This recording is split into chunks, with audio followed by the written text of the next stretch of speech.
Bestie यार, ये doctors पर्ची में ऐसा क्या लिखते हैं जो सिर्फ मेडिकल स्टोर वाले ही पहचानते हैं। अम्मी डॉक्टर्स ये कहते हैं कि मैंने तो लूट लिया, अब तुम्हारी बारी है। अरे कहाँ आप तजुर्बाती लोग और मैं झल्ली शरारती लड़की।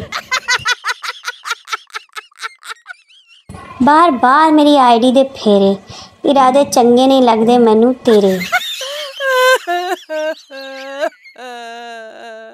आज गलती से एक नंबर पर हेलो का मैसेज कर बैठी। अब तक उसके 40 मैसेजेस आ चुके हैं। कहता है कि मेरा तुम्हारे सिवा इस दुनिया में कोई भी नहीं है। हमसे मिलना है तो पोस्ट पर आइए जनाब, हम जैसे शरीफ लोग इनबॉक्स में नहीं मिलते। मेरी ज़िंदगी में खुशियाँ ऐसे आती हैं जैसे यूट्यूब पर 5 सेकंड का ऐड। अगर हमसे कोई पूछ ले ज़िंदगी में क्या खोया है और क्या पाया है, तो उसे बताना ये खोया है और ये पाया है।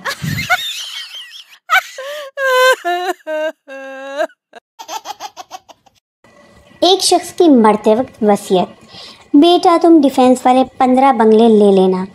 छोटे बेटे से बोला, बेटा मैं तुमसे बहुत प्यार करता हूँ, इसलिए तुम्हें गुलशन वाली 20 कोठियाँ दे रहा हूँ, और बेगम सदर वाले 11 फ्लैट तुम्हारे। पास खड़ी नर्स बहुत मुतासिर हुई और उसकी बीवी से बोली, आप कितनी खुशकिस्मत हैं कि आपका शौहर इतना अमीर है। बीवी तंज में हंसी और बोली, कहाँ का अमीर, ये दूध वाला है और अपने ग्राहक बता रहा है। मुझे पता है कि मेरी इंग्लिश तो इतनी अच्छी नहीं है, लेकिन शुक्र है मुझे उर्दू पे काफ़ी अबूर हासिल है। ये तो अच्छा हुआ कि 1947 में व्हाट्सएप नहीं था, वरना आज़ादी की जद्दोजहद के लिए कोई घर से नहीं निकलता। घर बैठे लोग कहते कि इस मैसेज को इतना फैलाओ कि अंग्रेज़ हिंदुस्तान छोड़कर भाग जाएं।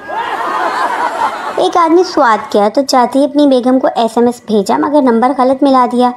जिस औरत को मिला उसका शौहर 2 दिन पहले फौत हो गया था। SMS पढ़ते ही औरत बेहोश हो गई। लिखा था कि मैं खैरियत से पहुंच गया हूं, नेटवर्क भी मौजूद है, जगह छोटी है मगर शानदार है, ठंडी हवाएं जन्नत का मज़ा देती हैं, धूल मिट्टी बिल्कुल भी नहीं है, मैंने जो सफ़ेद लिबास पहना था वो वैसे का वैसा ही है, 2-4 दिन तक तुमको भी बुला लूँगा।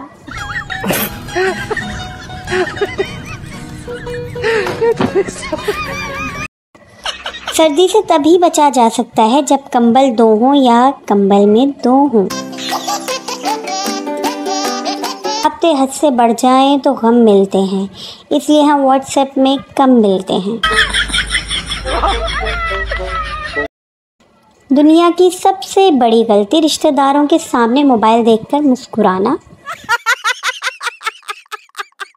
आज अब्बा जी ने मोबाइल की तलाशी ली और बोले, ये सिद्दीक मिस्त्री कौन है जो बार बार पूछ रहा है नाश्ता किया या नहीं।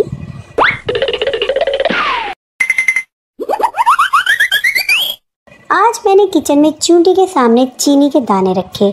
उसने अपना दाना उठाया और जानू को बुलाने चली गई। मैंने बाकी के दाने खुद खा लिए ताकि उसका जानू उसे झूठा समझे और उनका ब्रेकअप हो जाए। जब हमारा कोई जानू नहीं तो चूंटी का क्यों हो।